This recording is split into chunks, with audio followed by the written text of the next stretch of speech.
As a vegan and as an avid home chef, there are certain things that I always like to have handy in my pantry. These include things like herbs and spices, nutritional yeast, soy sauce, and various legumes and vegetables. These are all things that I use on a weekly, if not daily basis to create delicious, healthy meals. So of course, I go through these items at quite a rapid pace. So today I wanted to share with you a few of the ways that I try to shop a little bit smarter to save a few pennies here and there. And just by following these steps alone, you can actually knock over £7 off your grocery bill again and again and again and again. First up, in regards to the holy grail of vegan cooking, nutritional yeast.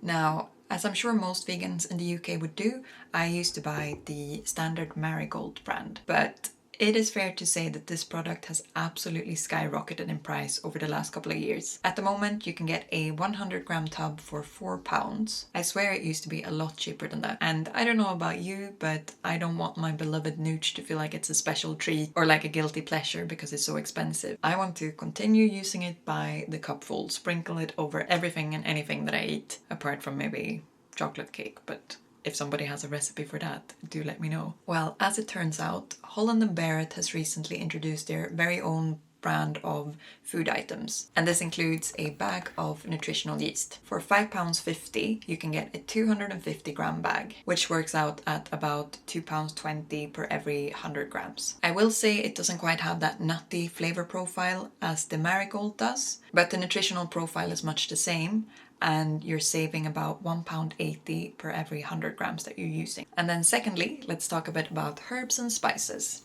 There are a few herbs and spices that will keep appearing in recipes, whether you're making a curry, a burrito bowl, or a pasta dish. Things like cumin, paprika, oregano, garlic powder, and they all come in these tiny little spice jars. So instead of buying the tiny jars, just go a little bit further into the supermarket towards the world food section, or visit your local Asian, African, Eastern European grocer, where they tend to keep these much bigger bags of spices at a much lower price. As an example, for a £1 jar of ground cumin from Tesco's own brand, you get 43 grams of cumin, which brings the price per 100 grams to £2.30.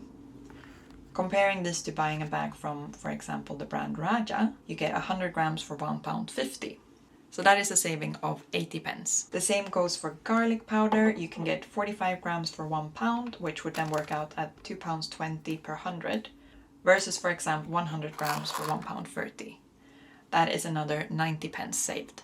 Paprika is £2 per 100 grams if you buy the jar, but you only pay half of that. That is £1 for a 100-gram bag. So it may not sound like big savings, but actually just between these 3 examples alone, you're saving about £2.70. And as an added bonus, you don't have to constantly keep remembering to buy more herbs and spices, because you will already have them at home. I have a collection of old spice jars from Sainsbury's. They are very cute and minimalistic, and the top is just wide enough to fit a teaspoon measure in. I have kept these for years and years, and I just refill them as and when needed. Continuing on with the theme of flavoring your food. Next up, we have got soy sauce. I tend to buy the Kikkoman brand. Now, I know what you're thinking. There's definitely cheaper alternatives. The cheapest you can get would definitely be like the supermarket's own branded versions of soy sauce. But again, these come in these tiny little bottles, so I just find it more convenient to have a big bottle always ready to go in the fridge.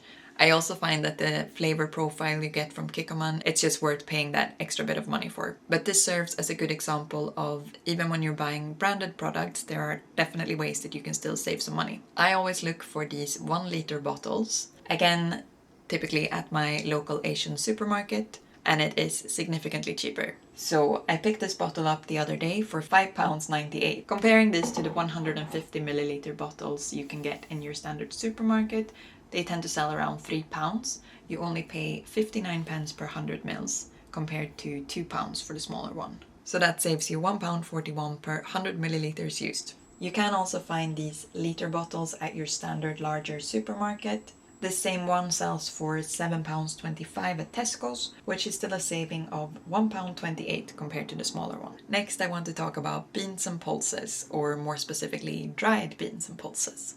Cans of lentils, chickpeas, beans, you can typically find with the Aldi price match for 49p per can in most, if not every, supermarket in the UK. Arguably, this is one of the cheapest forms of protein that you can buy. but you can get them even cheaper. I like to bulk buy these bags that contain like 1 to 2 kilograms of dried legumes. Take these chickpeas for example. For £3.10 you can get the equivalent of 10 cans worth of beans, which would have been £4.90.